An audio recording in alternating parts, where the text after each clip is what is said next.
এ মা গো আমার মা গো কোথাকার গুন্ডা জানি না আমি মা গো পাঁচজন ছিল আমার মা গো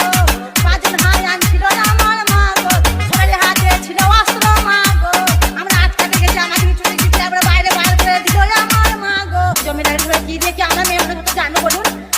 এর আজকে বাড়িতে আজকাল কিছু ঝামেলা করে না আজকে বাড়িতে বসেছিল চুপ করে তাদের অমনি ঘিরা করে পাঁচটা হায়া দিয়েছে দুটো ছেলে বড় ভাই দুটো ছেলে আছে একবারে হাসপাতালে কুচি কুচি করে আমাদের এগুতে যে ছুটি এ মা গো